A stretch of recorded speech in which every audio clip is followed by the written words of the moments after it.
Oke, selamat datang kembali teman-teman di tutorial Godot 3 Dimensi bersama dengan saya Sulaiman Santoso. Dan di video kali ini teman-teman kita pengen ngomongin soal kamera di dalam game 3 dimensi kita. Jadi di sini teman-teman saya punya sebuah kubus di tengah-tengah dunia 3 dimensi saya. Dan kemudian saya pengen langsung aja kita jalankan si scene kita ini. Saya akan play dan kita bisa lihat hasilnya kita tidak melihat apa-apa. Kenapa seperti itu teman-teman? Nah, karena ternyata berbeda dengan game 2 dimensi, game 3 dimensi memerlukan sebuah komponen yang namanya kamera, teman-teman. Buat apa? Nah, anggaplah misalkan saya ilustrasikan teman-teman kalau misalkan sebuah dunia 3 dimensi itu kayak dunia beneran gitu. Semua dunia beneran yang punya segala macam benda-benda 3 dimensi di situ ya. Kemudian kalau kita pengen melihat si dunia 3 dimensi ini dalam layar kita, kan misalkan ini layar kita ya, maka kita perlu seakan-akan punya sebuah kamera, ya, sebuah mata atau sebuah kamera yang melihat dunia 3 dimensinya, yang kemudian nanti akan menampilkannya ke dalam layarnya kita. Sangat seperti itu ya teman-teman. Jadi kalau misalkan tidak ada kameranya, maka tidak ada gambar juga yang bisa diambil gitu ya. Maka sekarang kita akan tambahkan di dalam scene kita ini satu buah node baru. Kita akan add aja, Ctrl A atau add child node. Kita akan tambahkan sebuah kamera. Perhatikan teman-teman, di sini bukan kamera 2D yang biasa kita gunakan ya, tapi kamera yang warnanya merah, yaitu kamera 3 dimensi. Kalau teman-teman perhatikan di sini, kita punya sebenarnya ada 4 tipe kamera. Kamera biasa, kamera buat AR dan VR, augmented reality, virtual reality. Kalau teman-teman nanti mau bikin augmented reality atau virtual reality menggunakan Godot, teman-teman bisa menggunakan kamera yang ini. Atau ada juga yang namanya clip kamera, yaitu kamera yang bisa nubruk, jadi kamera yang memperhatikan atau mengincludekan collision, jadi bisa nabrak ya teman-teman. Dan ada juga namanya interpolated kamera di sini. Nah, interpolated kamera ini yang bisa bergerak ke node lain, jadi kayak jalan begitu ya teman-teman ya. Tapi kamera ini, kalau teman-teman lihat paling bawah dia ada keterangannya, katanya deprecated. Artinya kalau deprecated ini berarti ke depan-depannya tidak akan disupport teman-teman. Jadi sebaiknya tidak digunakan gitu ya. Nah di sini kalau gitu kita pilih kamera yang mana? Kita pilih kamera yang atas teman-teman, kamera yang generalnya, yang umumnya. Jadi kita akan pilih kamera yang atas ini, kita akan create. Nah, sekarang kita punya kameranya di sini ya, teman-teman. Kita lihat di inspektor, ada apa aja sih kameranya. Kita punya kamera di sini, dan kita punya spatial di sini, baru kita ke node. Jadi seperti yang dulu-dulu ya, kita bilang bahwa semua node itu turunan dari kelas node. Tapi kali ini kalau dia 3 dimensi, dia turunan dari kelas spatial. Nah, sebelum kita ngomongin soal properti yang ada di kamera, kita akan ngomongin dulu tentang properti yang ada di kelas spatial ini. Nah, kalau teman-teman lihat, ini ada 3 sebenarnya propertinya. Ada transform, ada matrix, dan ada visibility. Visibility paling gampang ya teman-teman. Kalau misalkan visible, berarti ada. Kalau invisible, ya berarti tinggal di checklist. Nggak bisa kelihatan. Tapi karena sebenarnya dia kamera, dia sebenarnya nggak kelihatan juga sih sebenarnya teman-teman ya. Tidak akan render karena dia yang render gitu. Dia yang melihat, jadi dia sebenarnya nggak akan kelihatan gitu. Nah, teman-teman di sini kita punya translation, ada rotation dan ada scale. Ini sebenarnya sama kalau misalkan di 2D kita punya rotation, kita punya position dan kita punya scale di sini. Translation itu sebenarnya position, teman-teman. Jadi posisi dia di dunia 3 dimensi. Karena dia di dunia 3 dimensi, berarti dia punya 3 sumbu. Ada X, ada Y, dan ada Z di sini. Nah, teman-teman juga bisa melihat dia punya juga rotation, juga punya X, punya Y, punya Z. Scale juga punya X, punya Y, punya Z. Nah, di sini kalau kita pengen menggerakkan si kameranya, kita bisa gerakin dia menggunakan translation di sini, atau kita bisa gerakin dia menggunakan tools yang ada di sini. Sama kayak kita dulu di 2 dimensi juga bisa gerak-gerakin, bisa kita putar, bisa kita scale menggunakan tools yang ada di sini, ataupun menggunakan nilai yang langsung ada di sini. Di sini saya akan pilih untuk gerakinnya di sini aja ya teman-teman ya. Pakai move, kita lihat di sini ada 3 jenis gizmo yang warnanya sesuai dengan sumbunya ya teman-teman. Jadi kalau misalnya kita pengen gerakin dia ke sumbu Z, maka kita tarik aja dia di sumbu Z-nya. Kita lihat yang ter-highlight gitu ya teman-teman. Kita akan jalankan sini. Nah, kita bisa lihat di sini, ini adalah kamera kita nih. Ini kamera kita yang lagi melihat lurus ke arah si kotaknya. Bentuknya kamera ya teman-teman. Nah, di sini kalau teman-teman perhatikan, saya memasang Z saya ini di 3,602. Kita akan bikin dia jadi 4 aja ya teman-teman. 4 Z-nya begini. Supaya mundur. Nah, kita juga bisa rotate. Misalkan kita naikin dia ke atas dulu. Kita naikin dia ke atas. Kita pindahin aja Y-nya 2. Gitu. Kita bisa lihat sekarang dia melihatnya ke depan, teman-teman. Kalau kita pengen dia melihat ke bawah, kita bisa putar dia. Misalkan putar dia ke sumbu X. sebesar 30 derajat. Karena sumbu putarnya itu sumbu yang merah, sehingga kalau dia pengen lihat ke bawah ya teman-teman, maka kita akan putar sumbu X-nya seakan 30 derajat. Minus ya, kalau 30 ke atas, minus 30 berarti ke bawah. Nah, kalau teman-teman pengen lihat apa yang dilihat kamera, teman-teman, kita bisa klik di preview di sini. Kita klik, maka kita bisa lihat sekarang kameranya sedang melihat ke kubu saya. By the way, teman-teman, kalau misalkan teman-teman lupa, kita bisa bikin dia jadi viewport yang 2 aja. Yang ini aja deh, teman-teman ya. Yang satu kita kasih preview, yang satu lagi adalah kamera dunia kita aslinya gitu. Kita zoom out sedikit. Nah, jadi sekarang kalau saya gerakin kameranya mundur, misalkan dari subu Z, kita bisa lihat bahwa si kubu saya ini jadi lebih jauh begitu teman-teman. Kita bisa naikin ke atas, kita bisa turunin ke bawah, kita bisa pindahin ke kiri kanan gitu ya. Nah, dan kita juga bisa pilih menggunakan yang kotak-kotak ini teman-teman, bisa lihat ya. Di layar saya kita lihat ada selain yang panah-panah ini, kita punya kotak-kotak ini. Kotak ini artinya kalau misalnya kotaknya berwarna yang hijau ini, kalau misalnya kita gerakin, maka dia bergeraknya itu ke sumbu Z dan sumbu X. Jadi selain sumbu Y. Jadi kalau misalnya kita lihat di sini ada yang biru, berarti dia akan bergeraknya itu, kalau kita pencet yang biru, ini kotak yang biru, dia akan bergeraknya cuma di sumbu yang bukan yang biru. Berarti bukan sumbu Z, berarti sumbu X dan sumbu Y. Sampai dia highlight. Nah, kita bisa lihat ini pasti geraknya cuma di sumbu X dan sumbu Y. Kita tidak bisa mundur, tidak bisa maju, teman-teman. Jadi, kalau teman-teman pengen aman menggerakkan kamera atau menggerakkan benda 3 dimensi, kita bisa mengelok gerakannya dengan cara kita lock di sumbunya atau lock di 2 sumbu sekaligus. Kalau pengen 3-3-nya sebenarnya bisa aja, teman-teman, cuman biasanya malah jadi ngaco gitu ya, teman-teman.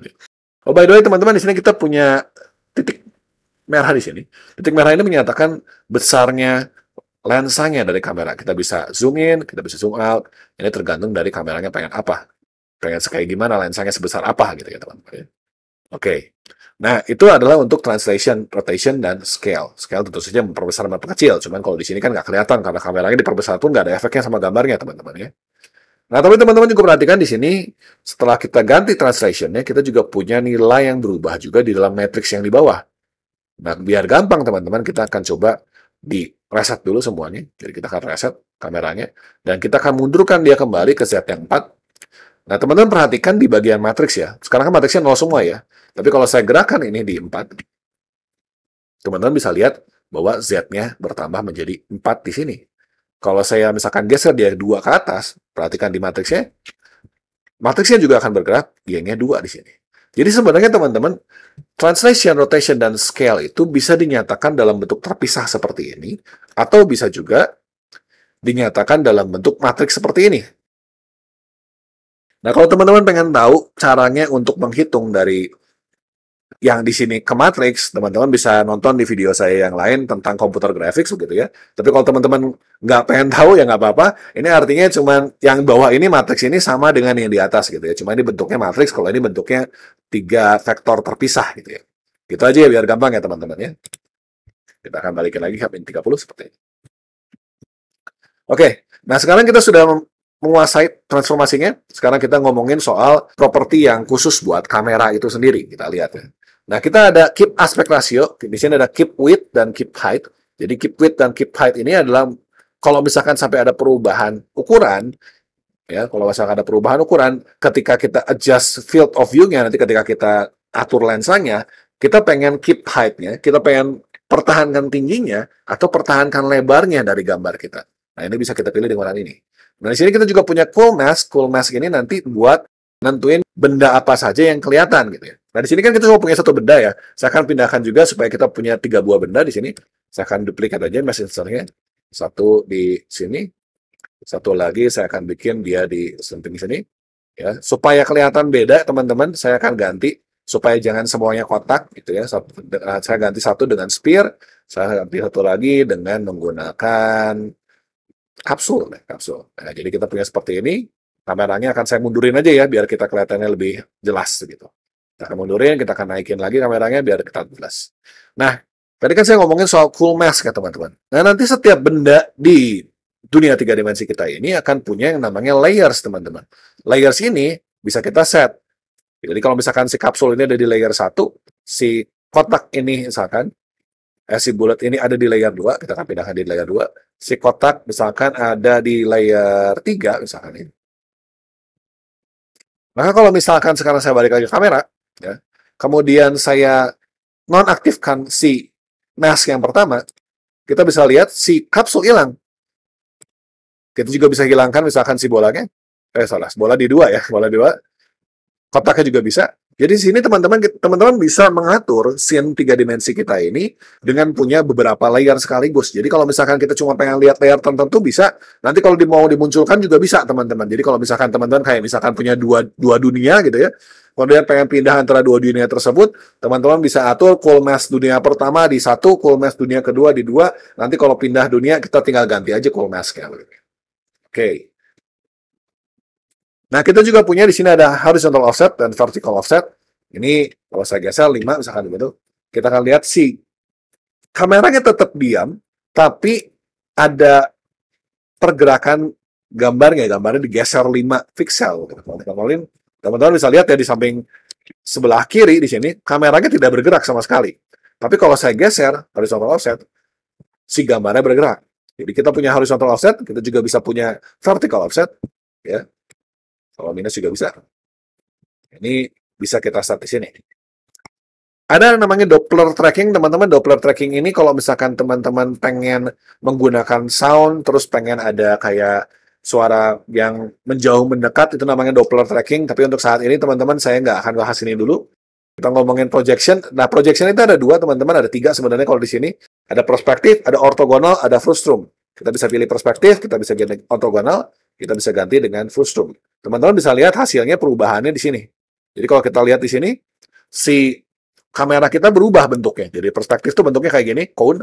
Kalau kita punya ortogonal jadi kotak, kalau kita punya frustum dia jadi seperti ini. Ini sebenarnya mirip-mirip kayak perspektif ya teman-teman. Cuma nanti ada frustum offset yang mesti kita atur secara personal. Jadi kalau misalnya kita pakai perspektif, ini udah langsung gini, nggak ada frustumnya kan ya. Kayak ada VOV-nya near dan far. Tapi kalau kita ganti jadi frustum, kita harus ngatur sendiri di frustum size-nya berapa. Misalkan seperti ini, kita bisa ganti si frustumnya, kemudian ada offsetnya juga, ada near dan far-nya. Ini sebenarnya mirip-mirip aja sama perspektif, cuman lebih detail aja begitu teman-teman. Nah, teman-teman di sini saya akan ngomongin satu persatu. Yang pertama perspektif. Perspektif ini adalah kalau misalkan kita punya kamera yang melihatnya secara perspektif, teman-teman. Jadi kalau misalkan teman-teman pernah belajar cara menggambar perspektif ya, teman-teman. Perspektif projection itu adalah kalau saya punya layar di sini, misalnya ini ukuran layar saya ya. Kemudian saya punya sebuah kotak, misalkan begini. Dan saya lihat dengan mata di sini, matanya itu kamera sebenarnya, teman-teman. Maka kalau saya melakukan perspektif projection, sebenarnya ini saya akan menarik garis dari mata ke semua titik, ke semua vertex. Kemudian nanti titiknya yang ditarik garis ini akan saya tempelkan di layar. Ini kalau secara teorinya gitu ya teman-teman ya. Dan nanti si titik inilah yang nanti digambar ke layar saya. Jadi nanti bentuknya kayak begini kurang lebih. Perspektif. Nah ini contoh untuk perspektif projection. Kalau kita punya orthogonal projection itu kalau kita punya layar dan kita punya benda kotak seperti ini, dan ini layar kita begitu. Si benda ini seakan-akan kayak ditabrakin aja teman-teman ke dalam si kotak ke layar kita ini, terus gambarnya itu nanti yang akan ditampilkan ke kita gitu ya. Jadi kayak digepengin dengan layar, kemudian nanti ditampilkan ke kita. Itu gampangnya teman-teman. Jadi perspektif dan ortogonal itu kalau kita lihat aja ya teman-teman ya. Nah, kita bisa lihat teman-teman bedanya antara ortografik dan perspektif di sini. Ini contoh aja ya teman-teman. Ortografik tuh kayak begini, perspektif tuh jadi kayak gini. Nah, kita bisa lihat kalau ortografik jadi gambarnya kayak flat gitu ya teman-teman. Sedangkan perspektif itu jadi kayak ada ya perspektifnya gitu. Jadi kayak ada 3 dimensinya gitu. Jadi kalau teman-teman pengen supaya gambarnya lebih ortografik, kayak misalkan kita pengen bikin game yang 2,5D gitu ya, kita bisa pakai ortografik kamera. Tapi kalau teman-teman pengen bikin yang full 3D, biasanya kita pakainya yang perspektif kamera. Nah, ini gambar yang cukup bagus, teman-teman bisa lihat. Ini perspektif kamera, ini ortografik kamera, teman-teman. Jadi kelihatan ya bedanya ya. Nah, itu kita ngomongin soal projection. Kalau yang tadi namanya frustum ini sebenarnya mirip kayak perspektif. Kalau teman-teman tinggal atur aja. Kalau pengen sukanya menggunakan yang ada di frustum ini, si parameternya silakan pakai frustum. Kalau senang pakai perspektif, ya perspektif aja. Nah, di sini teman-teman seperti kamera 2D, kita punya current. Current itu artinya ini kamera yang sedang aktif saat ini. Kalau misalnya kita nggak set current, dia nggak aktif teman-teman. Jadi kalau kita set current saat ini, dan kemudian kita jalanin, kita bisa lihat bahwa kita punya si scene kita ini tampil di dalam game kita, oke? Nah, kita juga bisa punya VOV. VOV itu field of view, teman-teman. Jadi kayak seberapa besar pandangannya. Ini tadi teman-teman bisa lihat di bawah sini ada berapa reference ya. Kalau kita lihat bacaannya, kita bisa cek kalau 96 derajat biasa untuk 16:10, kalau 16:9 biasanya 102,45. Jadi kita bisa atur field of view-nya pengennya segimana gitu. Kalau misalnya 70 ini standar, ya standar standar default-nya gitu. Kalau kita ganti di 102,45 ya saya kita ganti 102,45 begini. Ini adalah standar kalau misalkan kita pengen punya sebuah scene yang nanti di rendernya jadi 16:9 gitu ya. Oke, kita juga punya di sini ada near dan far, teman-teman. Near dan far ini apa? Jadi kalau near-nya 0,5 di sini, sebenarnya kalau kita lihat di kameranya gitu ya. Saya akan putar dulu biar kelihatan. Nah, si kamera ini kalau misalkan kameranya posisinya di sini, titik ini ya, dan near-nya 0,05, berarti benda yang lebih dekat dari 0,05 terhadap kamera tidak akan dirender. Jadi kalau misalkan saya majuin nih teman-teman ya, ini si bendanya akan saya pindahkan supaya dia di depan ya.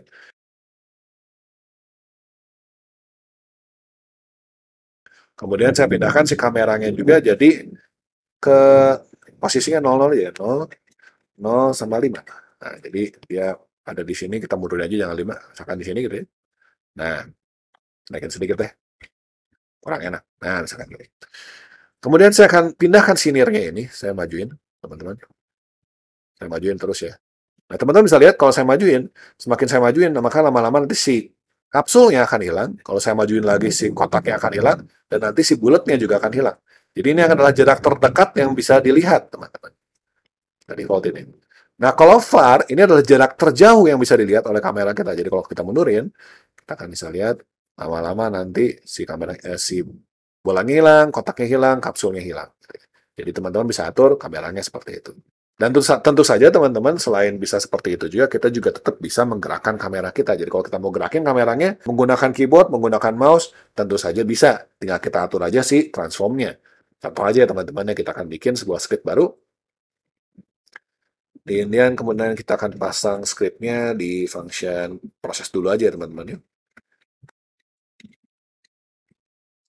Akan cek di sini if input is action just press ya, UI F gitu ya.